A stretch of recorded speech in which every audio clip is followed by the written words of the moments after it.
Selamat siang, Pak. Sebelumnya kami di sini akan mempresentasikan hasil diskusi kami mengenai proyek kami selama satu semester untuk mata kuliah Inovasi Digital tahun ajaran 2023-2024. Nah, untuk judul ataupun studi kasus yang kami ambil yaitu desain botol minum pintar berbasis alarm pengingat. Nah, kami dari kelompok 58 untuk tahun 2023 atau angkatan 2023. Sebelumnya kami ingin memperkenalkan diri, yaitu dengan saya sendiri, Preti Maria Purba, dengan NIM 12S23042 dari Prodi S1 Sistem Informasi dan akan dilanjutkan oleh rekan saya. Perkenalkan, nama saya Nazrina Mataram dari Prodi Teknik Bioproses dengan NIM 31S233033. Perkenalkan, nama saya Sri Intan Ivana Pasaribu dengan NIM 11S23006 dari Prodi S1 Informatika. Perkenalkan, nama saya Helga Zevanya Sipayung dengan NIM 11S23047 dari program studi S1 Informatika. Perkenalkan, nama saya Cheryl Merit Lovika dengan NIM 11323006 dari Prodi D3 Teknologi Informasi. Perkenalkan, nama saya Caroline Similan dari Prodi Teknik Bioproses dengan NIM 31S2308. Perkenalkan, nama saya Dianjus Sinanda dari Prodi S1 Teknik Bioproses dengan NIM 31S23004.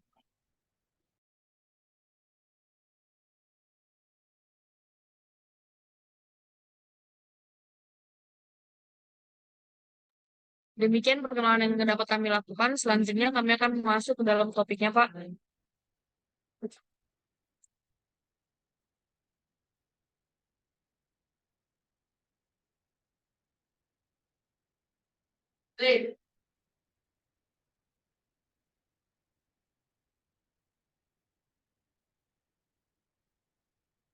Untuk latar belakangnya, yaitu seluruh masyarakat berusaha untuk menjalani gaya hidup sehat selama pandemi ini.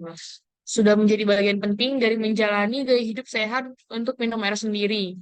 Kekurangan cairan dalam tubuh atau dehidrasi dapat menyebabkan masalah seperti sakit kepala, cedera, tekanan darah yang tidak stabil, kemudian infeksi saluran kemih, dan masalah pada otot dan kulit. Kekurangan cairan juga dapat menyebabkan tubuh menjadi kurang fokus dan dapat mengganggu produktivitas dalam bekerja maupun belajar. Botol minum pintar adalah inovasi yang muncul sebagai respons terhadap kebutuhan untuk menjalankan gaya hidup yang sedang berkelanjutan. Latar belakang pembuatan botol minum pintar ini melibatkan sejumlah faktor dan tantangan di era modern, termasuk kesadaran akan kesehatan, keberlanjutan, dan keterhubungan teknologi.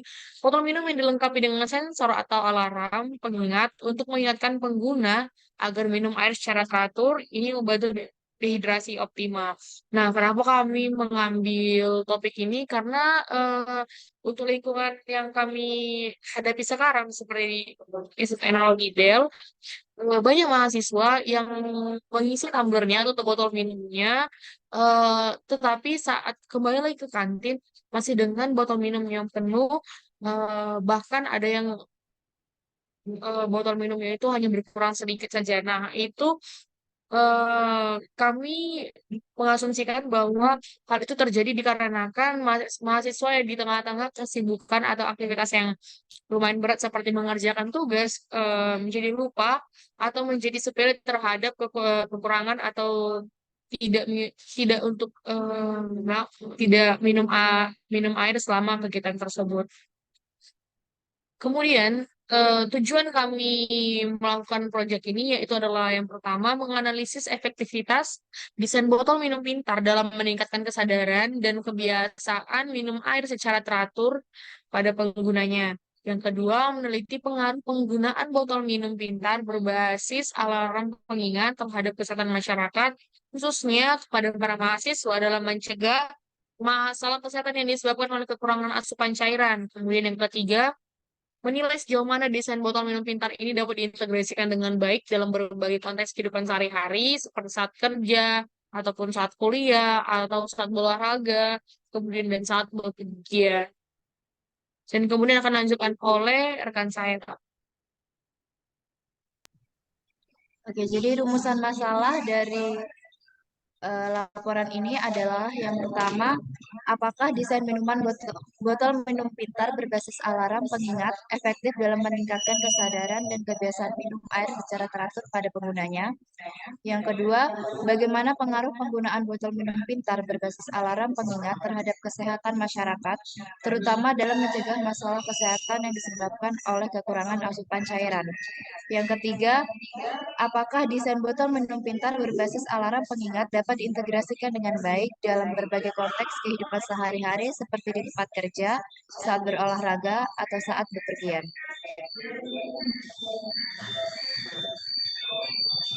Kemudian ukuran pasar dan penggunaan produk kami. Yang pertama, ukuran pasar. Kami menargetkan Civitas ITDL yang akan menggunakan botol minum ini, yang mana bukan hanya mencakup mahasiswa, namun juga bisa staf atau pengurus ITDL. Ukuran pemasaran yang kami lakukan adalah berbentuk promosi melalui iklan, poster, ataupun video yang dapat disebarkan melalui media sosial secara langsung dengan pembeli. Yang kedua, penggunaan produk. Mahasiswa menjadi target utama kami dalam menggunakan botol minum pintar. Botol minum ini akan memberikan kemudahan bagi mereka yang sering lupa minum dan menganggap kurang minum merupakan hal yang sepele, sehingga para mahasiswa tidak lagi kekurangan cairan ataupun dehidrasi selama melakukan perkuliahan di IPDL. Selanjutnya akan dilanjutkan oleh rekan saya. Di sini saya akan menjelaskan tentang desain produk botol minum pintar. Botol minum pintar ini memiliki diameter 8 cm dan tinggi total 34 cm. Botol ini memiliki beberapa bagian, yaitu tutup botol, alas botol, tabung dalam, dan tabung luar. Di sini saya akan menjelaskan desain bagian tutup botol. Desain bagian pada tutup botol minum pintar memiliki peran yang sangat penting dalam menciptakan produk yang fungsional, ergonomis, dan menarik secara estetika. Ada beberapa faktor yang perlu dipertimbangkan dalam desain tutup botol minum pintar. Yang pertama itu adalah keamanan dan kesehatan. Tutup botol minum pintar harus terbuat dari bahan yang aman dan tidak beracun. Desainnya harus memastikan bahwa tidak ada celah atau lipatan yang sulit dibersihkan, karena itu dapat menyebabkan menjadi tempat berkembangnya bakteri. Dan diperlukan juga fitur anti tumpah dan anti bocor yang dapat memastikan keamanan minuman di dalam botol. Faktor yang kedua itu adalah ergonomi. Tutup harus dirancang untuk mudah dibuka dan ditutup tanpa memerlukan usaha yang berlebihan. Pegangan tutup harus nyaman di tangan pengguna, sehingga memudahkan ketika membuka dan menutup botol. Faktor yang ketiga adalah ketahanan. Desain tutup botol minum pintar harus tahan terhadap tekanan dan goncangan untuk memastikan keberlanjutan fungsinya selama penggunaan sehari-hari. Material tutup harus kuat dan tahan lama agar tidak mudah rusak. Faktor yang keempat adalah fungsi pencetakan dan pengukuran. Tutup botol minum pintar harus dirancang dengan fitur pencetakan yang memudahkan pengukuran jumlah air atau cairan yang diminum. Desain pencetakan yang jelas dan mudah dibaca dapat meningkatkan kegunaan botol minum. Faktor yang kelima itu adalah teknologi. Beberapa dari botol minum pintar memiliki tutup yang dilengkapi dengan teknologi canggih seperti sensor otomatis atau mekanisme buka tutup otomatis. Tetapi desain tutup harus mempertimbangkan integrasi teknologi ini sehingga tanpa mengorbankan kenyamanan atau keamanan. Faktor yang keenam adalah estetika atau personalisasi. Desain tutup botol minum pintar harus konsisten dengan estetika keseluruhan produk. Beberapa produsen memungkinkan pelanggan untuk mempersonalisasi warna atau desain tutup sesuai dengan preferensi mereka. Faktor yang ketujuh adalah kemudahan pembersihan. Desain tutup botol minum pintar harus dirancang agar mudah dibongkar dan dibersihkan untuk mencegah pertumbuhan bakteri yang tidak diinginkan. Faktor yang kedelapan itu adalah materi ramah lingkungan. Desain tutup botol minum pintar juga harus dipertimbangkan penggunaan bahan ramah lingkungan untuk mendukung keberlanjutan dan mengurangi dampak lingkungan. Selanjutnya akan dijelaskan oleh rekan saya. Selanjutnya yaitu bagian alas botol. Nah, berikut adalah desain kurang lebih dari alas botol yang akan kami buat. Adapun material dan tekstur yang digunakan yaitu alas botol dirancang dengan mempertimbangkan jenis material yang digunakan. Bahan yang anti gores dan anti slip akan meningkatkan stabilitas botol saat diletakkan di permukaan datar. Kemudian Alas botol harus bersifat anti bocor, di mana desain alas harus mampu mencegah kebocoran air atau cairan dari botol sehingga tidak merusak permukaan tempat botol diletakkan. Nah, kemudian material selanjutnya yaitu memiliki pegas atau amortisasi. Pemilihan pegas atau bahan amortisasi pada alas dapat meningkatkan daya tahan botol terhadap guncangan atau benturan sehingga akan menjaga keamanan botol dan isinya. Material selanjutnya yaitu dari segi desain ergonomis. Alas botol yang ergonomis membantu dalam memberikan kenyamanan saat digenggam atau diletakkan, serta dapat mendukung estetika umum botol. Selanjutnya yaitu bagian tabung dalam. Adapun material yang digunakan yaitu pastinya material yang aman. Bagian dalam botol, khususnya tabung penyimpanan cairan, harus terbuat dari bahan yang aman untuk kesehatan, seperti terbuat dari stainless atau plastik yang bebas BPA atau bisphenol A. Kemudian untuk struktur desain pembatasnya, dalam tabung botol terdapat pembatas atau struktur tertentu untuk memisahkan cairan dan memastikan tidak terjadi tumpahan atau pencampuran yang tidak diinginkan antara berbagai jenis minuman atau zat.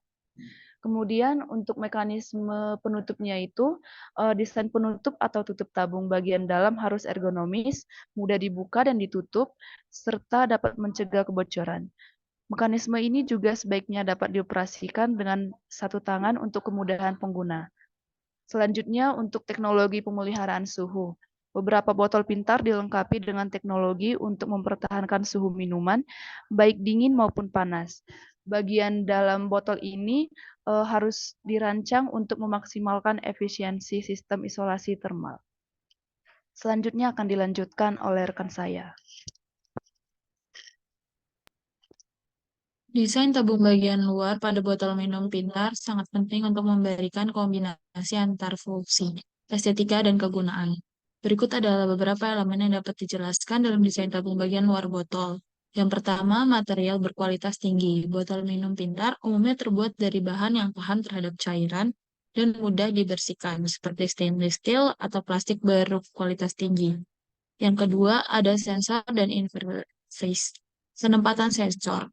Jika botol minum pintar dilengkapi dengan sensor-sensor tertentu, seperti sensor suhu atau sensor keberadaan air, desain tabung luar harus memperhitungkan penempatan yang optimal agar sensor dapat berfungsi dengan baik. Interface pengguna.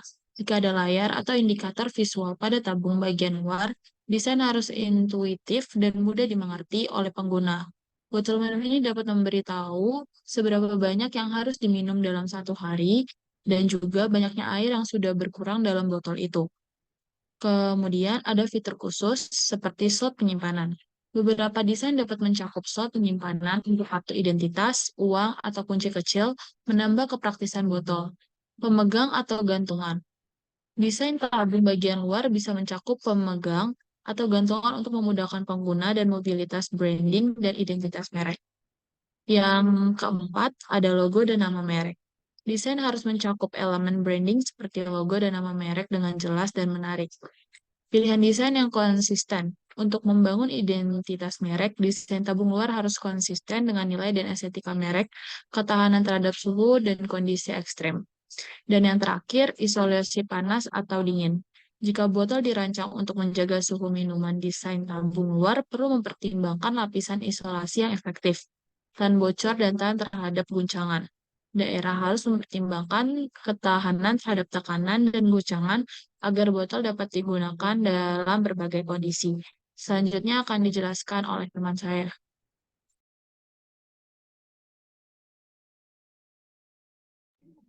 Alat dan bahan beserta biaya anggaran yang digunakan. Yang pertama itu jenis pengeluarannya yaitu botol minum atau yang dapat menampung elektronik dan baterai dengan aman. Besaran dananya yaitu Rp150.000. Yang kedua, sensor pencapaian tujuan minum. Besaran dananya yaitu Rp150.000. Yang ketiga, modul mikro non-controller. Besaran dananya Rp60.000. Yang keempat, buzzer atau speaker. Besaran dananya yaitu Rp150.000. Yang kelima, display LED atau LCD. Dan besaran dananya yaitu Rp80.000. Yang keenam, baterai.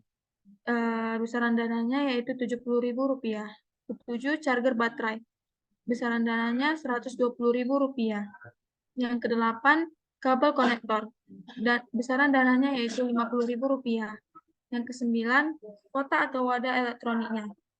Besaran dananya yaitu Rp40.000. Yang ke-10, kotak plastik atau logam. Besaran dananya Rp130.000. Yang ke-11, selotip. Besaran dananya Rp30.000. Yang ke-12, material penutup botol. Besaran dananya yaitu Rp70.000. Yang ke-13, pelindung terhadap air. Besaran dananya Rp50.000. 14, sensor tekanan atau sensor cairan. Besaran dananya yaitu Rp100.000. Yang ke-15, papan sirkuit atau PCB. Yang besaran dananya yaitu Rp200.000. Yang ke-16, pengunci atau pengaman baterai. Yang besaran dananya yaitu Rp30.000. Yang ke-17, materi pelapis atau besaran dana Rp80.000. Jadi total jenis pengeluaran dananya, besaran dananya yaitu Rp1.560.000.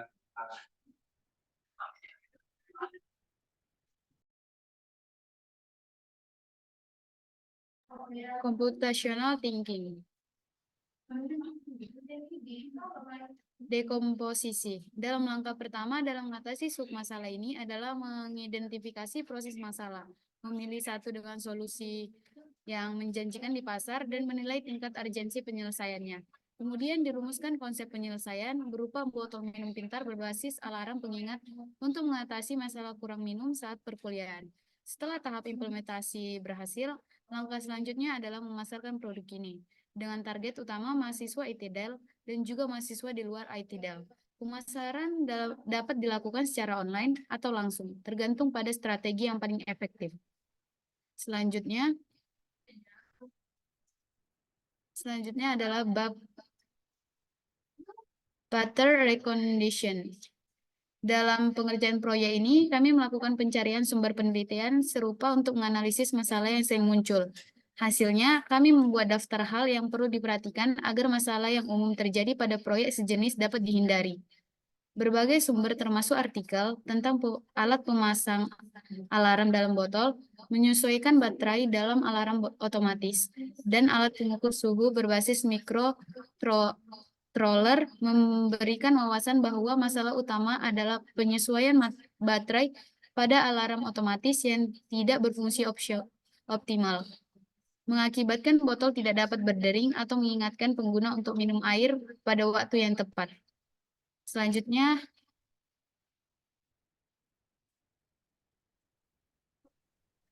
Abstraction. Penerapan abstraksi dalam berpikir komputasional pada proyek kami ini adalah ketika kami mengalami suatu masalah yang memiliki masalah, kami dapat menyelesaikannya dengan beberapa cara. Lalu membuat pola-pola tentang hasil dari penyelesaian masalah dengan cara-cara yang berbeda tadi. Lalu kami melihat kekurangan dari tiap solusi dan penyelesaian masalah. Lalu memaksimalkan hal yang membuat solusi dapat berfungsi maksimal mengatasi masalah.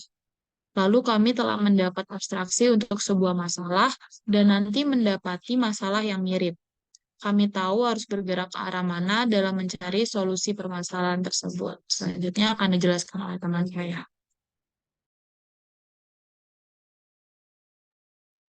Nah, untuk yang terakhir yaitu adalah computational thinking. Yang terakhir adalah algoritma, yaitu pada proyek kami ini melakukan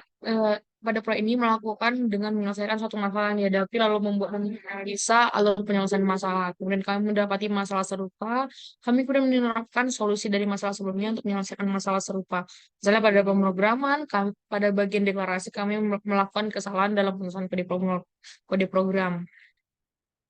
Kami kemudian mencoba menyelesaikan penyelesaian yaitu dengan memperbaiki kode program. Lalu kemudian berproses pemasangan rangkaian otomatis, alarm tidak berbunyi sesuai semestinya. Lalu kami menganalisa kemungkinan menjadi penyebab, lalu mendapati masalah ada di sistem.